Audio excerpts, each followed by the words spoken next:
Welcome to Satsang. Hello, Vishrant. Can you please talk about the topic, what is life all about? So you've asked me to talk about the topic, what is life all about?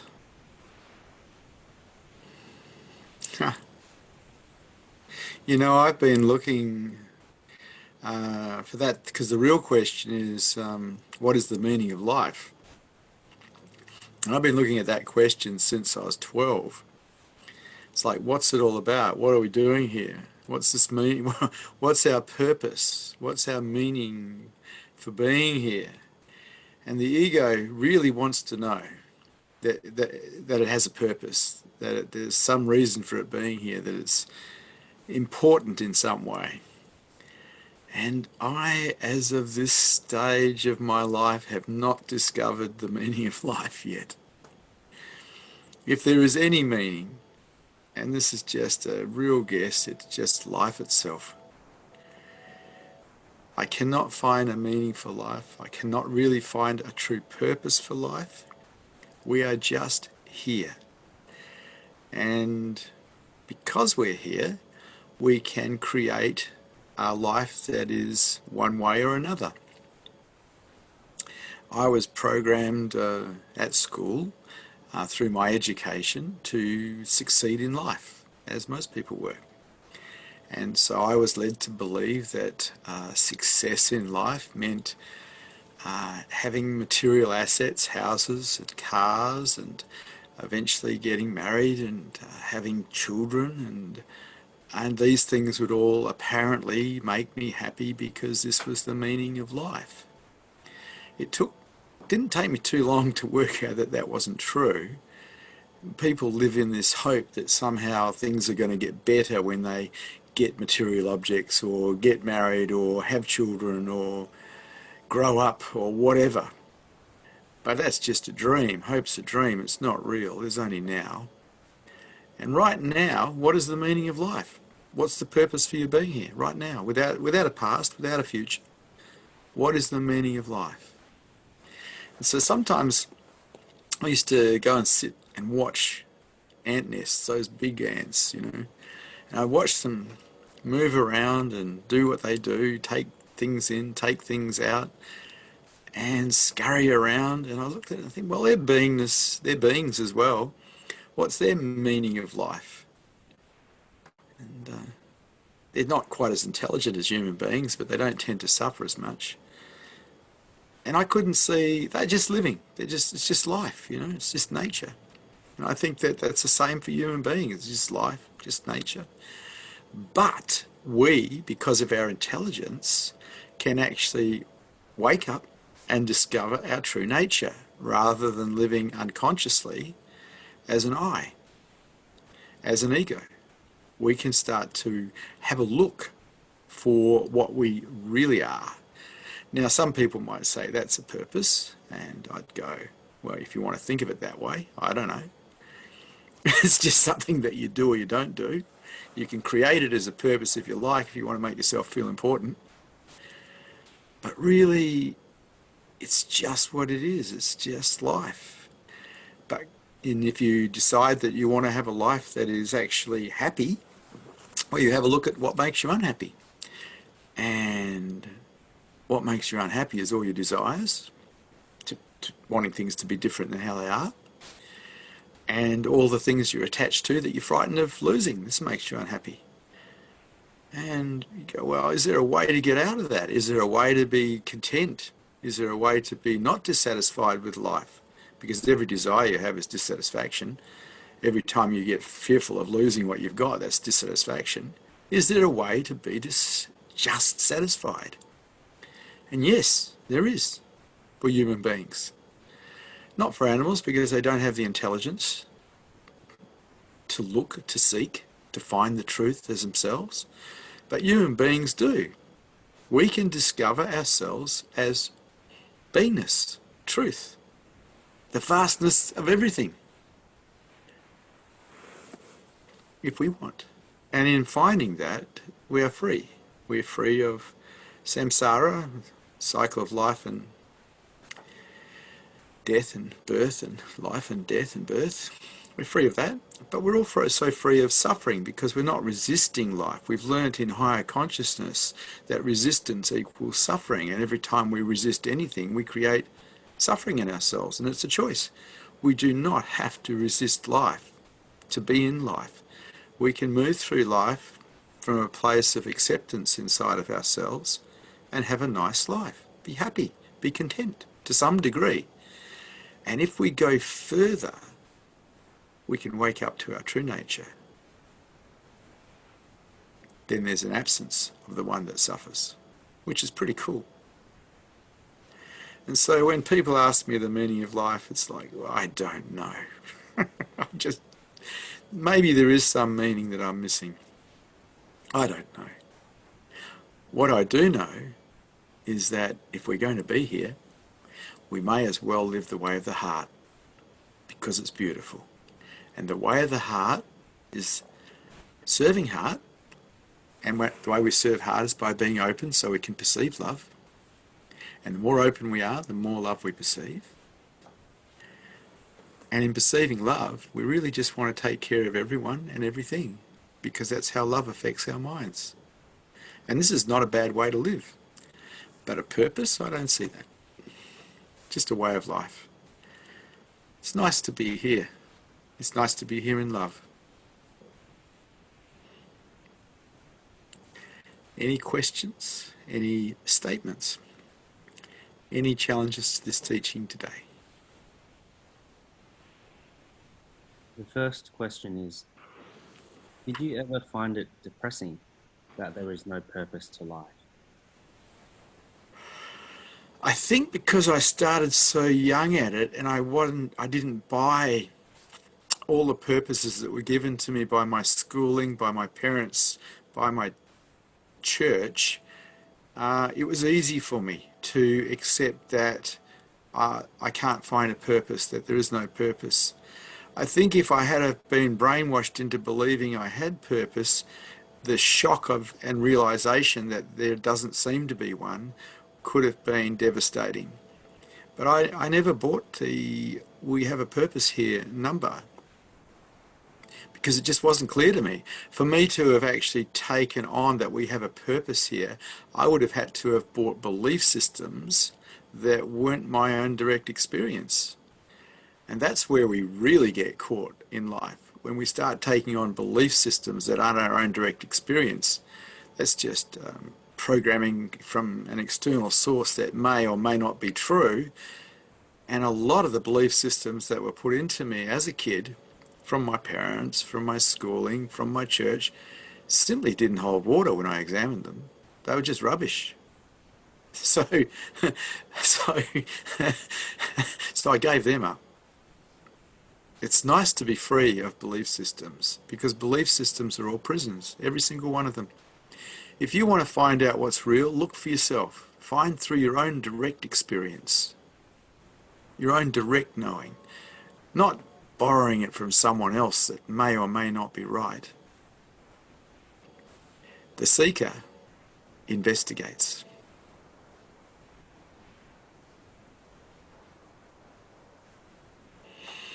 Does enlightenment give you the answer to the question why we are here? Enlightenment doesn't give you any answers. Enlightenment just means that awareness becomes aware of itself and stays aware of itself, which means you know yourself as sometimes nothingness, sometimes everything, sometimes love. But what you don't know yourself as is a somebody, which is really nice. But as far as knowing things are concerned, you do know some things, but the main thing you know is that you don't know. That's the main thing you know. You don't know. Look at it this way.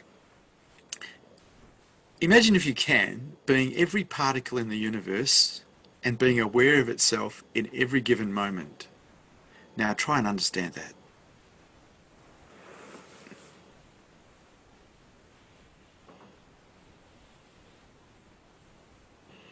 It is clear to me that higher consciousness and enlightenment are the only goals worth pursuing. Yet I still get distracted on the path. Why do I keep forgetting what's really important? Well, we didn't grow up at all in a society that supports higher consciousness or enlightenment. We grew up in a society that supports materialism. Um, get wealthy, get a family. Apparently, that's what's supposed to make us happy. I worked out a long, long time ago as a counsellor that doesn't make people happy. As a matter of fact, I worked it out for myself. No amount of wealth can make you happy. No amount of relationships don't make you happy. Having kids doesn't make you happy. I mean, it's lovely to have them, but these things that we promise ourselves are going to make us happy don't afford that. It's just the way it is. It's the world we live in. We do keep forgetting because we are programmed to do something else besides pursue truth. We're not programmed at school or by our parents or by our genetics or usually by our religion to investigate.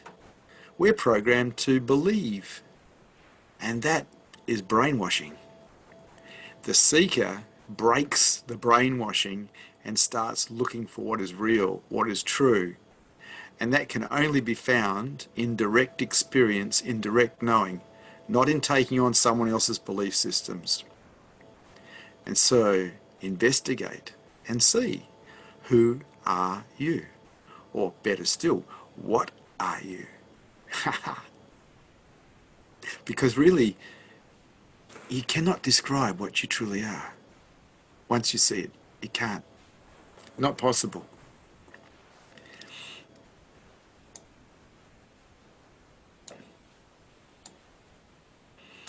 So, is self inquiry the only way to find out what life is really about?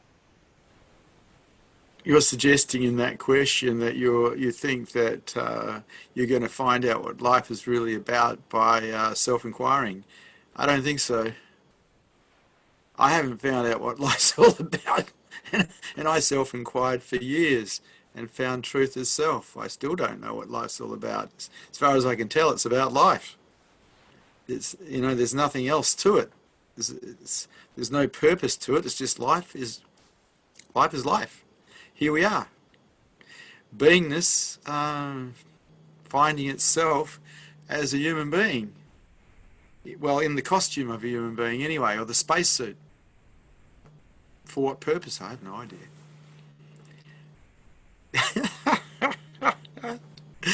And the thing is, I'm happy to not know. I don't need to know. This constant needing to know is an extension of our constant needing to control, which is really about survival. And in unconditional surrender, which is a requirement for enlightenment, that survival mechanism drops. And you just are. And the need to control drops. You just are.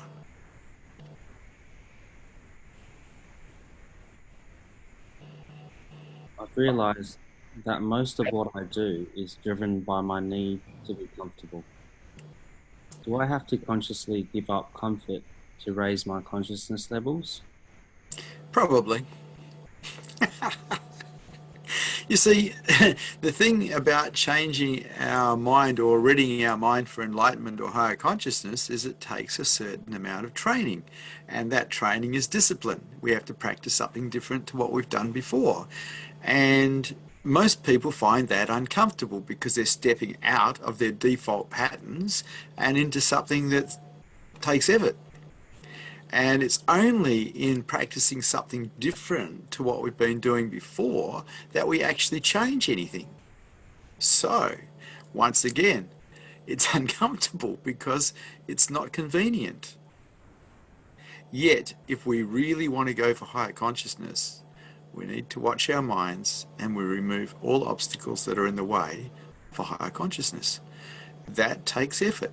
It is not that comfortable. The other side of it, of course, is if you've collected a whole pile of pain through trauma and repressed emotions through your lifetime, as you go up in consciousness levels, it becomes uncomfortable because all of that stuff that you've packed away inside you starts to come out. And that's uncomfortable. But if you want to be free, You got to let it all go. You can't hang on to anything. These pain bodies that are inside of you are trapped inside of you. You're holding them inside of you because you're not willing to feel them. Because they're awful. It's awful to feel them. It's uncomfortable. And until you become willing to feel them, they will stay inside of you. They'll stay inside of the spacesuit. It's your willingness that's required. And yes, it's probably going to be uncomfortable.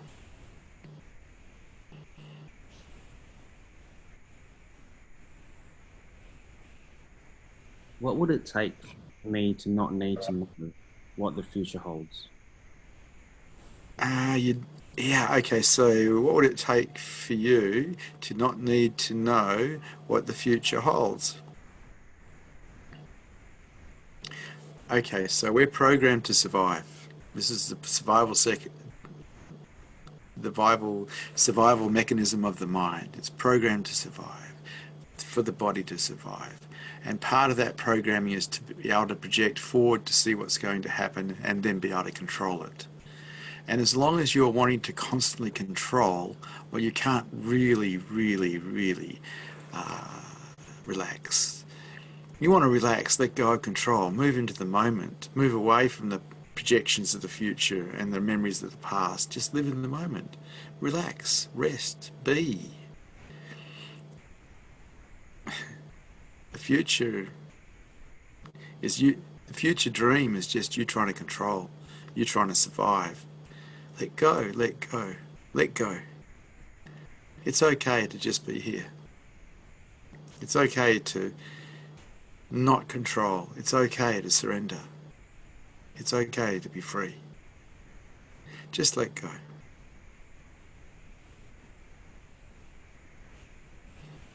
The following question is from a viewer. You said we can control our lives. Do we really have free will, or is it fate? Okay, so I don't think we have free will, but a lot of people would like to argue that point. It looks like we have free will because we make decisions that are different than other people's, and we seem to come to those decisions either reactively or through rational thought. But what people keep forgetting is we never programmed ourselves.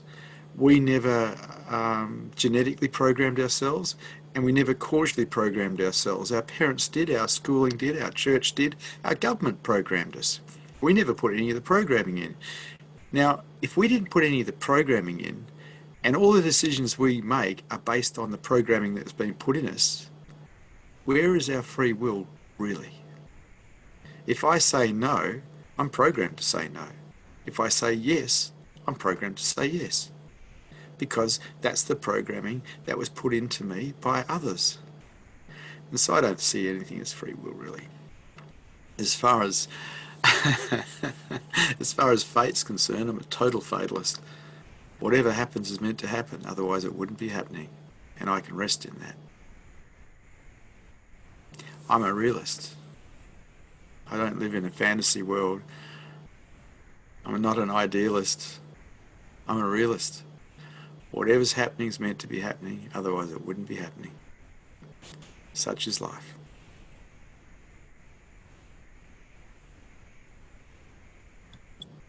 There is an Otto meme that says, each moment of life brings you two alternatives, to be miserable or to be happy.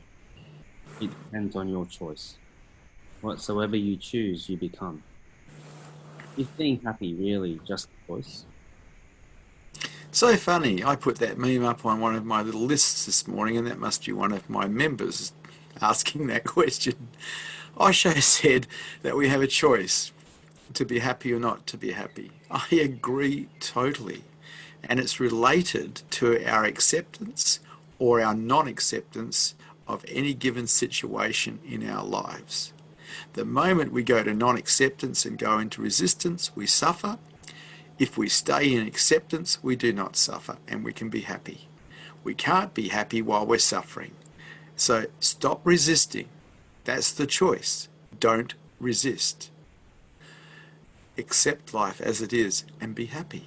And this is what Osho was saying.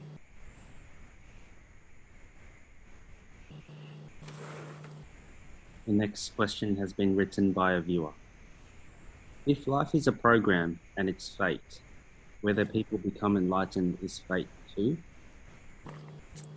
Yeah, looks that way. Look, there's a lot of things I just don't know. But when I look at things logically, I can't see how we have choice. Therefore, what needs to happen is intervention. Now, for me, I got intervention first of all when I was 19, when I got involved in encounter groups. That helped me see a great deal about how my mind was operating. And then again when I was 28, when I got involved with Rajneesh, Osho Rajneesh. And that was massive intervention into spirituality. But on neither occasion did I actually go looking for it. It just happened by accident, that intervention. So karma, fate, whatever you want to call it, I call it I don't know. But I took on the patterns and the programming that was introduced to me, and it changed my life incredibly. But it all came externally. Satsang is intervention. This is intervention. If you're listening to this, there's intervention happening in your life because this is different to how we were all programmed as kids.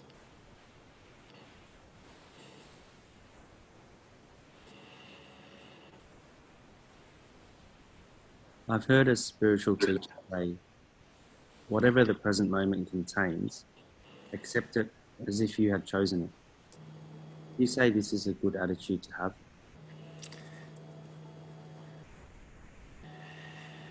Not really.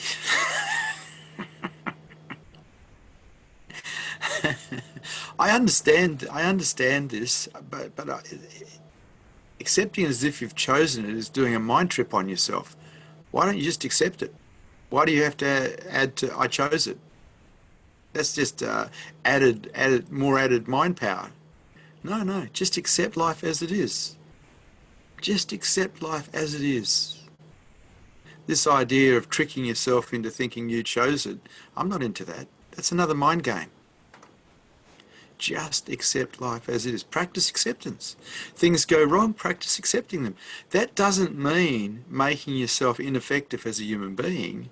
It just means the moment we go to acceptance of what is, we have opened up and we are not resisting life anymore. We can make changes from that openness. We can still be effective from openness.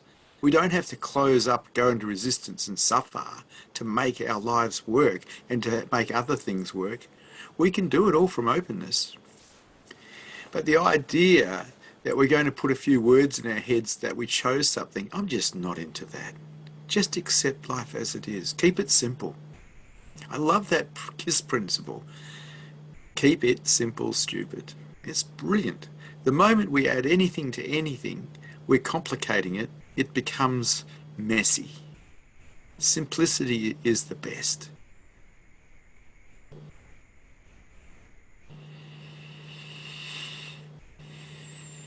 You said that you never gave up any interest or activity for truth, and that everything dropped away by itself. Was that dropping away of interest a sign of higher consciousness? Probably. I became totally interested because I fell totally in love with heart. My mind was just in service to heart, and then it moved in service to beingness, to truth.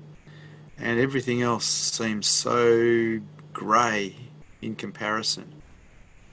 My mind decided to serve heart first, and then it decided to serve truth.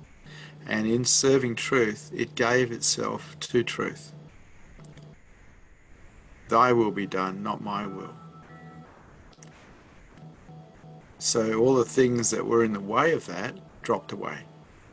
All the things that were in the way of the heart, which is love, dropped away. In that, I wasn't willing to support them. And so when we look at what's in the way of heart, it's all our defense systems, it's all our closures, it's all our resistances. If you really want to serve heart, don't resist. Stay open. Accept life as it is. If you really want to serve heart, that's the way of the heart. And if you want to serve truth, you give yourself to truth in unconditional surrender. And then see what happens. My observation was that everything dropped away that was in the way. Nothing was left.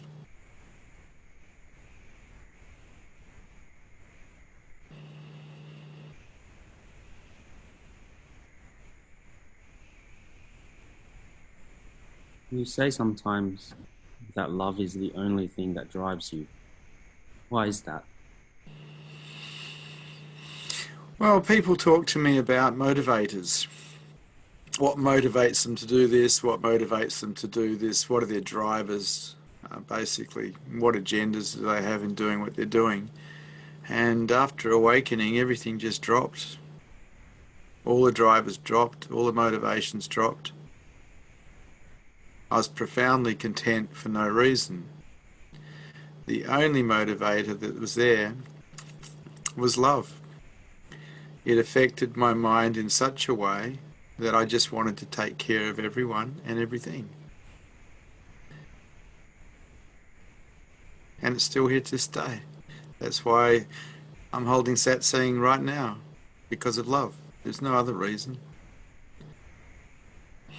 A lot of people don't understand what profound contentment is. Profound contentment is my definition of happiness, but it's what happens when you wake up. The mind rests in beingness, profoundly content, for no reason. And so there's not much motivation to do much. Love's there, and you see the world, and you see the suffering of the world. You see how people are hurting themselves, how they're imprisoned in their minds. And because love's present, you hold satsang, intervention, to help people get free. No other reason.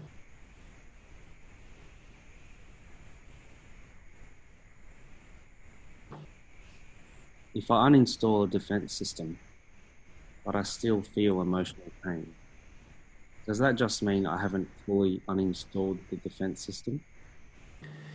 No, the defense system was there to protect you from feeling pain. Without the defense system, you're going to feel pain. Look at why we developed all our defense systems. We developed them pretty early in age. We probably started developing them in the womb against our mother's energy. Basically, they stop us from feeling things. And because we end up going to kindergarten or school, and we end up hanging out with people who tease us, and we have to protect ourselves all over the place. So by the time we finish school as older teenagers, we're well and truly defended. Of course, this takes us out of touch with our heart, basically because there's too many defense systems in the way of us perceiving love.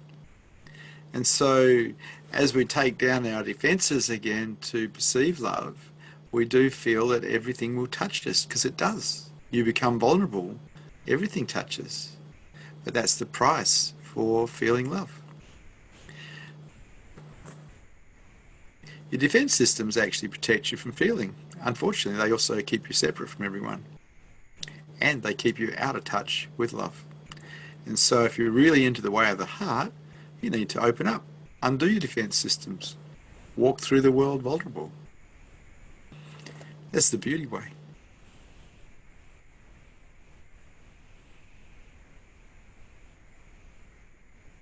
You teach both enlightenment and love. Is it possible to wake up without love? Yeah, I think it is.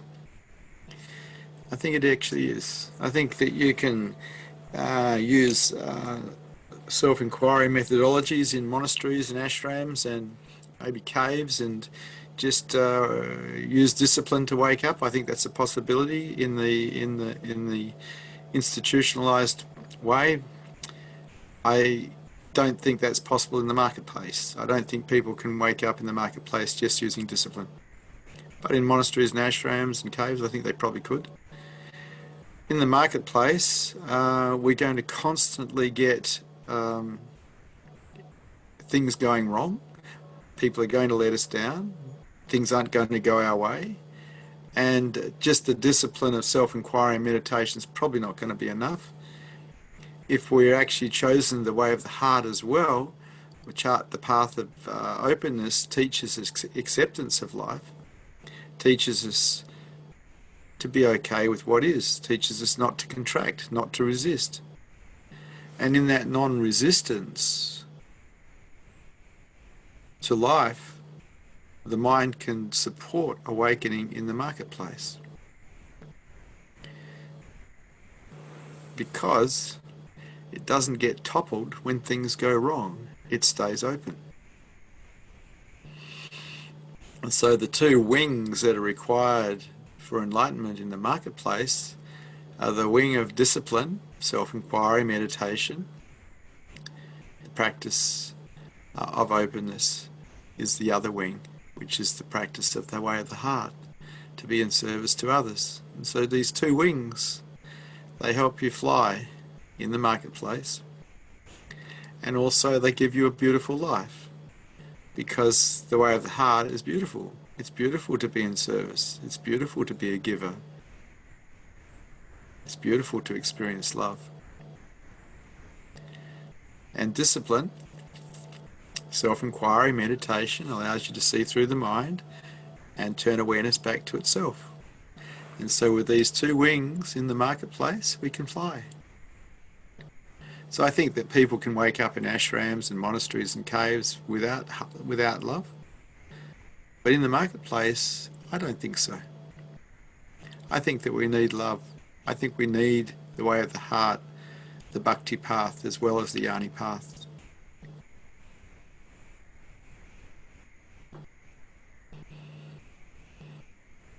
The following question is from a viewer. It sounds like you don't generate emotional pain. Without belief systems, it sounds like we won't generate emotional pain. It sounds like you don't generate emotional pain. No, I don't. Without belief systems, it sounds like we won't generate emotional pain. Maybe. Look, I don't get involved in story of Vishrant. I have no interest whatsoever in the story of Vishrant. And so my mind's pretty much flatlined. Doesn't spend time thinking. I just am here.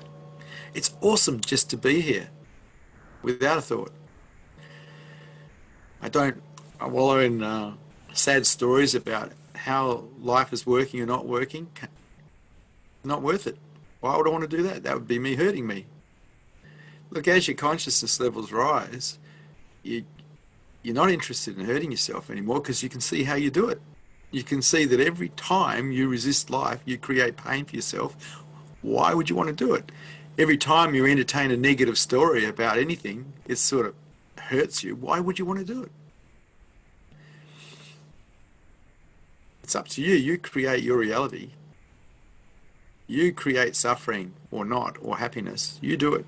Nobody else does it to you. You are 100% responsible for you. You create your reality. You're the author. Raise your consciousness levels if you don't believe me and see.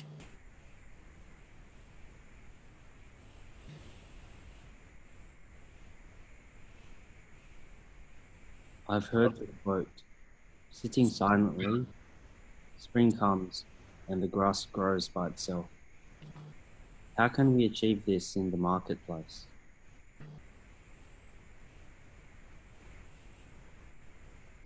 Okay, so sitting silently, doing nothing, spring comes and the grass grows by itself. See, people think that just sitting silently is doing nothing. Really, not thinking is doing nothing. And so the quote is about finding no mind through meditation. And that's very sweet. In the marketplace, if we actually really examine what we're doing, we are problem solving a lot of the time, because that's what we were programmed to do at school. But if we start putting our awareness on what is real, that problem solving starts to drop away and we start to just be with what is real. But if all we do is problem solve, well, that's all we're going to ever do because that's what we're programmed to do. And that in itself, when you examine it, is a form of suffering. So you learn through your practices, your formal practices, sitting silently, doing nothing. See, if we can sit silently and do nothing, it's so brilliant. The clarity we get, to be able to see what's going on around us and to see what's happening in our own minds. If we can't see through our own minds, if we can't see why it's doing what it's doing, if we can't see its defense systems and its belief systems, we're actually operating out of lower consciousness and probably reactively rather than responding to life. High consciousness affords us this insights into our own minds. We can see what the obstacles are. We can see what's causing the problems.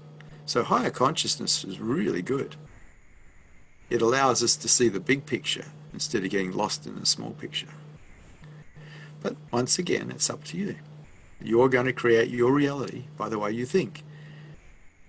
Nobody's going to do anything to you. You do it to yourself.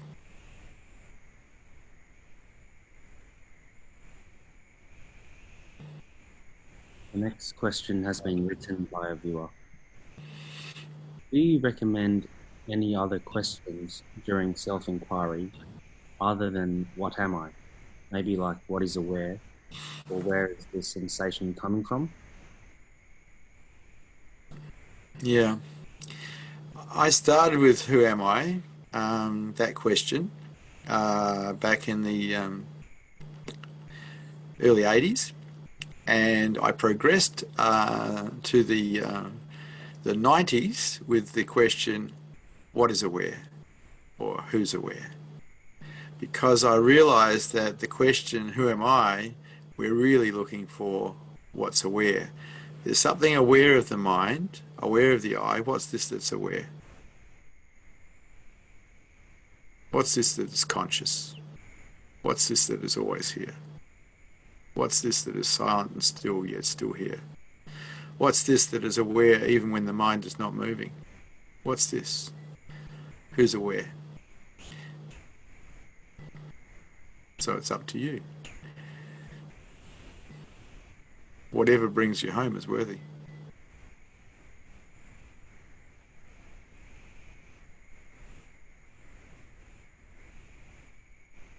I find that I'm continually in a situation where I get betrayed. Is it possible to use this as a way to become more conscious? I've got to tell you, Tosh, your mic is breaking up quite badly. I'll read the question. I find that I am continually in a situation where I get abandoned or betrayed. Is it possible to use this as a way to become more conscious? Heck yeah! It's a way to learn acceptance and surrender. If you're fortunate enough to be betrayed often and abandoned often, which are two of the major things we never want to happen, it gives you so much opportunity to practice acceptance, to practice let go, to undo the belief systems that we shouldn't be betrayed, we shouldn't be abandoned. It allows you to go to high consciousness. And so I don't see this as a problem, I see this as fortunate. Anything can be used as our teacher, and anything that teaches us how to accept, how to be free, is worthy. And so in relationship, we quite often run into all sorts of trouble because we don't get along that well with the other from time to time. These are the opportunities to practice acceptance and practice surrender. These are the opportunities to practice openness, the thing that really counts. Up to you. Or you can practice righteousness and closure and defendedness and suffer incredibly at your own hand. That's also up to you.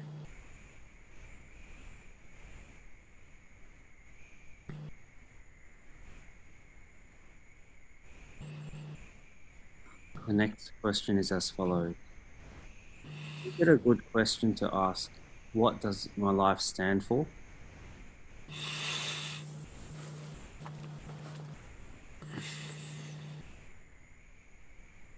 Really? What does your life stand for?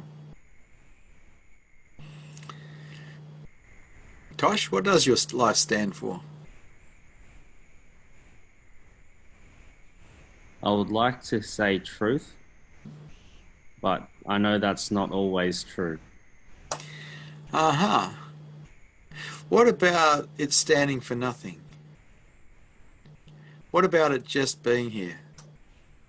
Without an idea, just being here. That sounds amazing. Well, it's the truth. We're just here. Then we add thoughts onto that, and the thoughts aren't real, but we believe they are. How lost is that?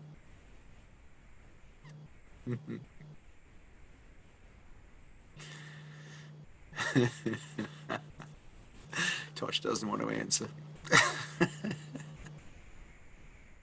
Sorry, I'm just laughing. Okay.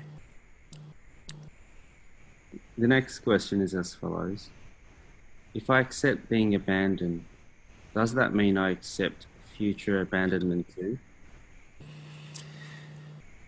Okay, so most people have a belief system that says my partner shouldn't abandon me or betray me. And when that belief system is activated because your partner does betray you or abandon you, and you have an expectation because of that belief system that that shouldn't happen, you're likely to go into contraction and go into resistance to life. Now, that's an obstacle because that's you causing suffering for you because of a belief system you have. And so that belief system is worth undoing. I don't have that belief system. I removed that belief system so long ago it's not funny because I'm simply not into my own suffering. As long as we hold on to belief systems that have expectations attached to them and the world doesn't meet those expectations, we're probably going to go into contraction and suffer. And so part of raising consciousness levels is removing anything that creates contraction or resistance in us so the mind can be equanimous. And that's going to be up to you.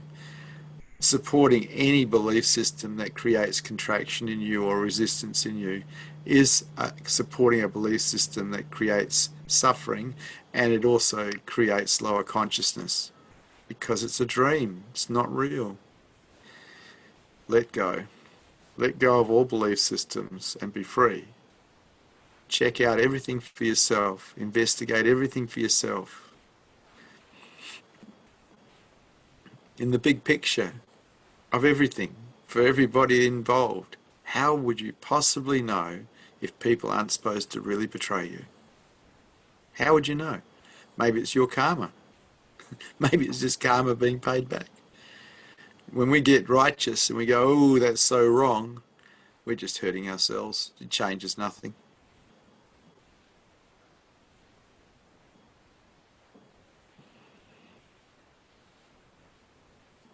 I find myself constantly searching for the perfect future. How can I live my life for the perfect now? Well, if you're finding yourself constantly searching for a perfect future, you'd be living in hope, which means you're not living in any form of reality. You're lost in a nasty dream. Gautama the Buddha himself said the two main things against enlightenment were fear and hope, both projections to the future, nothing to do with the now, both imagined projections to the future. But a lot of people live in these imagined projections, thinking somehow they're real, but really they're just living in a matrix of their own mind rather than living in reality. And this is really the cause of suffering.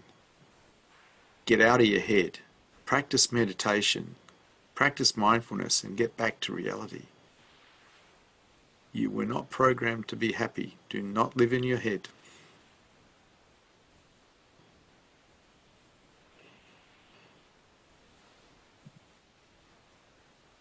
The next question is from Satya.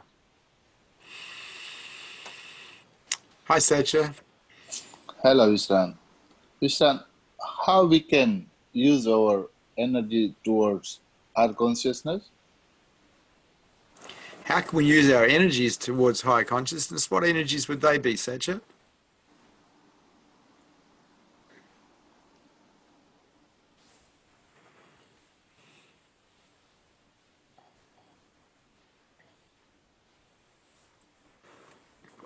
Not responding, Satcha. Yeah, I'm just quiet. Quiet's okay. But what energies are you talking about? You asked how can we use our energies for higher consciousness? What energies would you mean? I mean, normally we create energy in our body, like in everyday life, and how we can use this energy towards highest consciousness. Okay. So what I like is a mind that is absolutely clear, absolutely has absolute clarity. Now, to develop a mind that has clarity, you can't be thinking all the time. You can't be procrastinating. You can't be worrying. You can't be problem solving. You need to have a mind that stays present to a large degree to what is real. And everything's real except what you think. The moment we start thinking about anything, we start creating an energy field that is actually a handicap, not an advantage. You want clarity if you want to go to higher consciousness. You want enlightenment, you have to learn to surrender unconditionally. You need clarity to be able to do that. And so the whole aim for the seeker is to find clarity of mind. And so when we talk about energy, usually we're talking about detrimental energy, energy that actually handicaps us or puts us in a position where we can't see. Now, sattvic energy is the right type of energy. Pure, pristine, clear, clarity. And so we go for sattvic energy and we eliminate tamas and rajas, the sleepy energy and the angsty energy, so we can have clarity. And so energy can be detrimental, but can be an advantage. Sattvic energy is an advantage to enlightenment. Tamas and rajas energy is not. Okay. You know this anyway, Satcha. You know. You just want to have a chat. Love to chat with you. Lovely to chat with you too, Satcha. Thank you, sir. Thank you.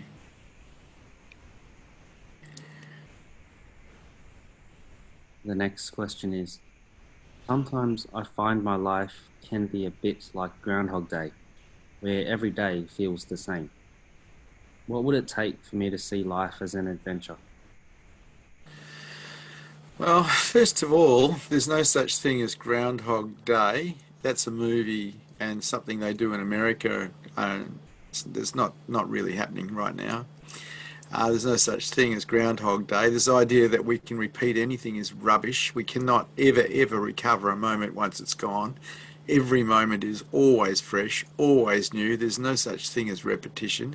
It just seems like there is, but there isn't any repetition. Every moment is new, every moment is fresh. Become a meditator and discover that for yourself. And then every moment is an adventure because you're not imprinting what you think is happening onto that moment from memory. Oh, we're repeating the same thing. That's coming from memory. And we imprint that on this moment and pollute this moment with some memory of the past. Don't do it. Just be with the moment. Just be with what is. And everything is fresh. Everything's an adventure. Right here, right now.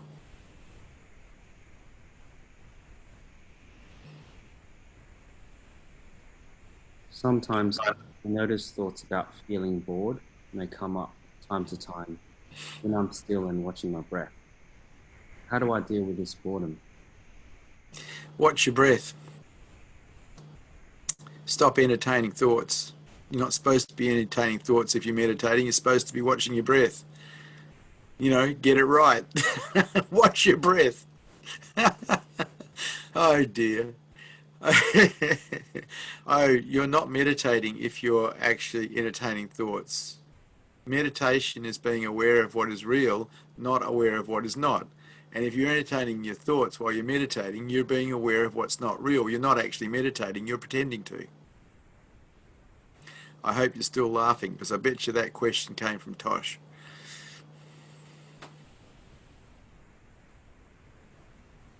That was a very good guess, yes. The next question, if someone suffers almost everything, Is it okay to inadvertently cause them more suffering? Who wrote that? What do you mean? The whole idea out here is to love people, not create more suffering for them. Though it's a funny world really, because I raised three kids, and in teaching them how to behave in a way that was acceptable in the world and it would work for them, sometimes they didn't enjoy that. And it's tough love to put in boundaries and regulations and rules that will help them mature into healthy adults. And at the time, they think they're just being persecuted, and so they suffer accordingly. But really, we're here to help each other. We're not here to create suffering for anyone. We're here to help each other because life is tough for everyone. The more you can help people, the better this world would be. So if you want a purpose, because that was the original question, help people. Everyone's suffering. Help people. Everyone's got a crucifix they're on somewhere. Something's not working somewhere for them. Someone's dying, someone's sick, someone's got a child that's dying or sick, someone's got a parent who's dying or sick. Everyone's got a cross, everyone's got a burden. So be kind, be loving, be generous, serve others. We're here to help each other.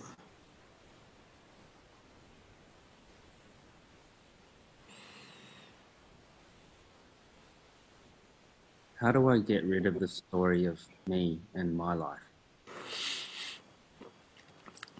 Put it on the internet and sell it. Maybe on Facebook Marketplace or in Australia Gumtree. See if you can't get a good price for it.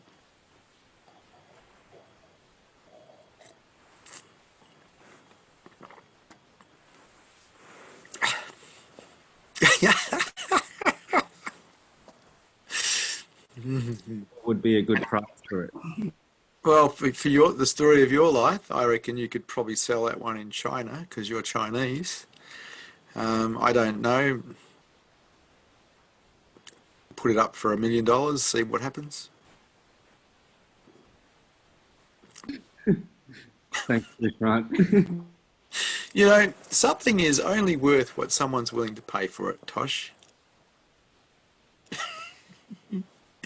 If you put 40 people in a room and you took their stories off them and you put the stories at the other end of the room, and then you said to everyone, now you go rush to the other end of the room and get any story you like.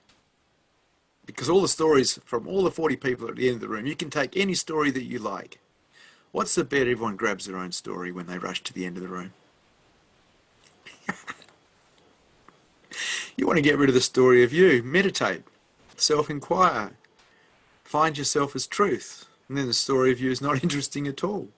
It's almost like it's someone else's story. There's so much distance from it. And it's not real anyway, because it's story. What's real is this moment. Without a thought, you are here. Without a word, you are here. What story is required to be here? The story is all just dream.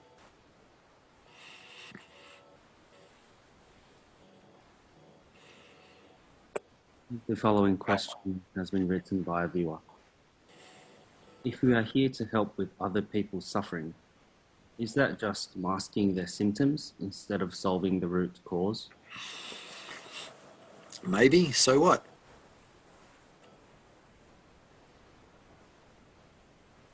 You want to stand by and watch people suffer because you're more interested in challenging the root cause? Nah. It's best to help everybody all the time. It's best to be kind. It's best to be generous. It's best to be loving. It's best to serve hard. See, that kind of question, yeah, whatever works. Whatever works is worthy. There's so much suffering on this planet. There's so much darkness. You really want to help people. You really want to help people. Give up your life and wake up and be a light for others so they can see. Because higher consciousness is the only real way to help anyone on this planet. Lower consciousness is destroying the planet. Wake up. Be free. Be a light to others so they can see.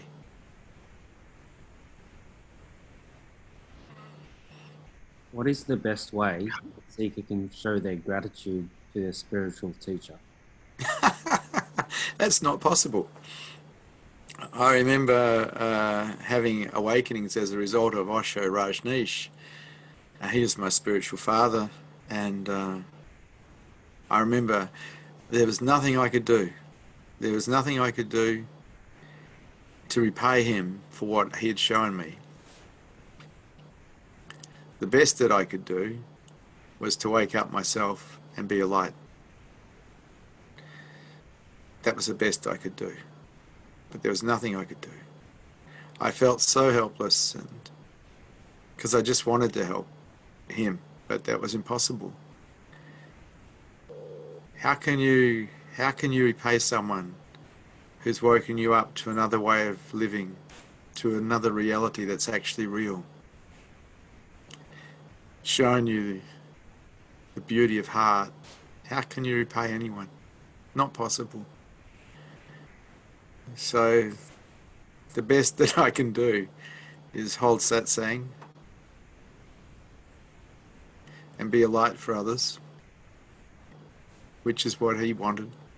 He was trying to wake people up so they could be lights, because he understood that the only way to change the consciousness of this planet and save it was with higher consciousness.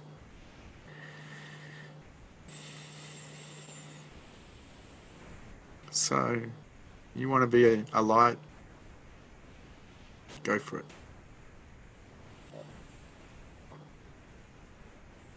The following question has been written by a viewer.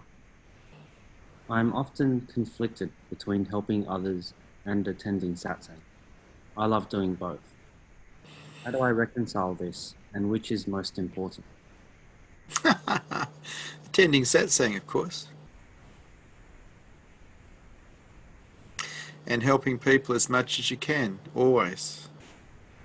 I advocate satsang simply because I know that it's a portal to your own beingness, to knowing yourself as truth. And there is nothing better than that.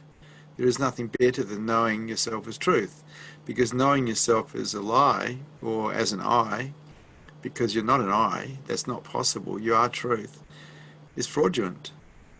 You really want to be free, you need to find your true nature, your true face, your original face, which is beingness. There's nothing else worth doing here. And some people forget, and some people just don't know. But really, if you're living as an I, and the I is made up every moment from reference points from the past projected to the future, all imagined and not real, who are you really? What are you really? And that's the quest for the seeker, to discover that, to know self as truth and be free of this identity that thinks it's a somebody. And so the question is, who's aware?